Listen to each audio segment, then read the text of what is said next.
moi, je suis Alamanda Crestel-Libertin, j'ai 29 ans, promo 2018.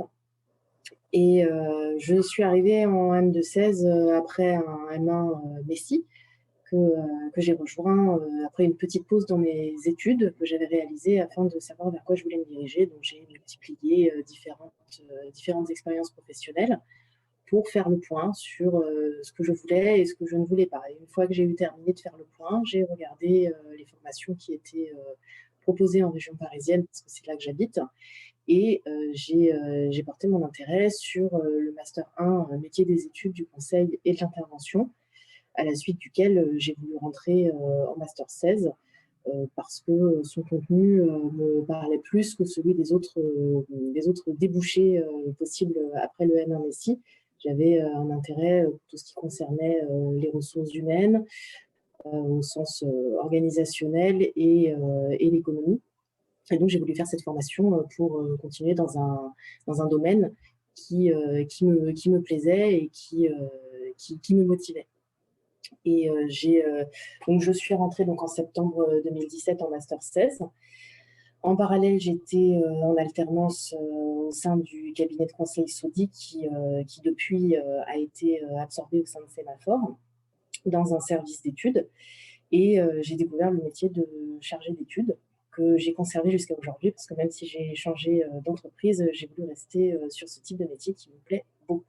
Pendant l'alternance, les missions ont été progressives. Dans un premier temps, j'ai été très, très accompagnée par ma formatrice, par ma collègue, qui m'a appris à utiliser les outils bureautiques classiques, Excel, PowerPoint. J'avais un travail de veille sur des offres d'emploi et en parallèle, nous produisions des études territoriales et d'employabilité pour le compte de la direction commerciale parce que le cabinet proposait des prestations de conseil et d'accompagnement à des entreprises qui devaient mettre en place des plans de sauvegarde de l'emploi. Et donc, notre métier à nous, notre rôle principal, même si on avait d'autres missions par ailleurs, consistait à étudier le marché de l'emploi dans les zones où ces entreprises étaient implantées pour pouvoir leur indiquer les débouchés possibles pour leurs salariés. J'ai continué en CDD dans l'entreprise où j'ai réalisé mon alternance. Donc, je suis restée chez eux encore presque un an. Donc j'ai été diplômée en septembre 2018 et j'y suis restée jusqu'à juin 2019. Donc ça m'a permis d'asseoir un petit peu mes compétences et ce que j'avais déjà appris dans ce poste. Et en ce qui concerne l'année de M2 plus particulièrement, alors on ne porte pas du tout le même regard quand on est dedans et quand c'est terminé. Pendant l'année, ça a été une année très intense. Ça a été une année très intense. Avec des cours qui se suivaient sans discontinuer, beaucoup de rendus, beaucoup de travail à fournir. Mais j'ai vraiment senti une transformation en fait, au niveau de ce que je savais faire. C'est-à-dire que je suis arrivée dans ce master en étant persuadée que je savais plein de choses et que je savais faire plein de choses. Et en réalité, je ne savais pas faire grand-chose. Et arrivée à la fin de l'année, alors c'est un petit peu présomptueux pour quelqu'un qui est encore en début de carrière, mais j'étais devenue une vraie professionnelle. Et je pense que c'est la grande force de ce master. On nous en demande beaucoup, mais derrière, ça nous prépare à tout ce qui va nous attendre au niveau professionnel. C'est-à-dire que même aujourd'hui, quand j'ai des périodes de rush dans mon poste, ce n'est rien comparé à ce que j'ai vécu en Master 2. Donc, ça se fait beaucoup plus facilement. C'est-à-dire qu'en termes d'apprentissage de la gestion du stress, de la priorisation des tâches, du temps qu'on doit y allouer et aussi de connaître ses propres limites en termes de travail qu'on peut fournir, c'est extrêmement formateur. Alors, à la suite de la carrière, ça a été un très, très rapide passage par le chômage parce que je suis restée au chômage pendant 2 mois seulement. Donc, il y a une chargée de recrutement qui est venue me chercher sur LinkedIn pour me proposer un poste de chargé d'études qui était ouvert à la Confédération générale des SCOP, toutes les sociétés coopératives et participatives.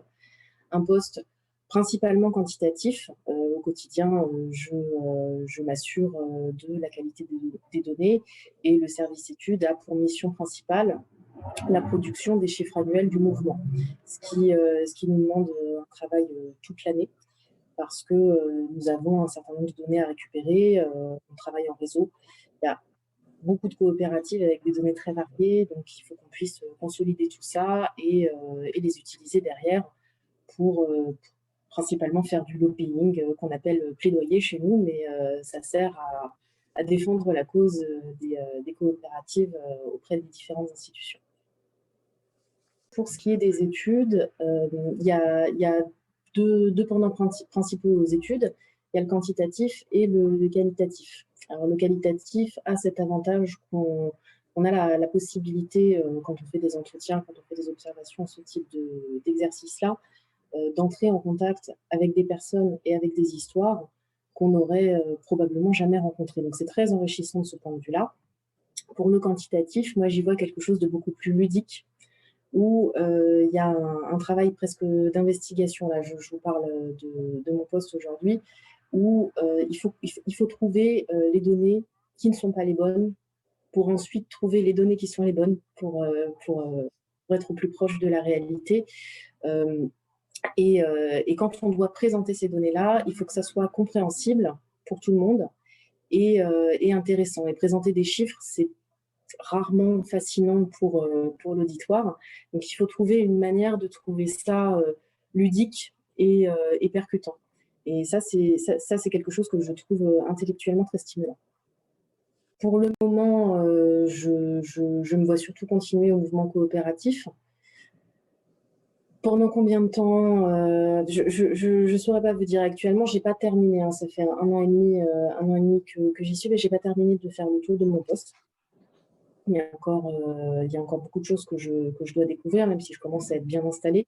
Donc, déjà, finir de faire le tour de mon poste et dans 10 ans, pourquoi pas viser une place de responsable de service, quelque chose de cet ordre-là. Mais c'est vrai que ça pourrait m'intéresser de manager des équipes. À plus court terme, je suis en discussion de temps en temps pour essayer d'avoir un ou une apprentie parce que c'est un métier que j'ai vraiment envie de transmettre, parce que ça m'intéresse beaucoup et je trouve que c'est toujours éclairant, même pour soi-même, de pouvoir expliquer ce qu'on fait et le transmettre aux autres. Donc voilà, à très court terme, continuer dans mon poste, à moyen terme, transmettre mon métier à quelqu'un et à plus long terme, manager des équipes.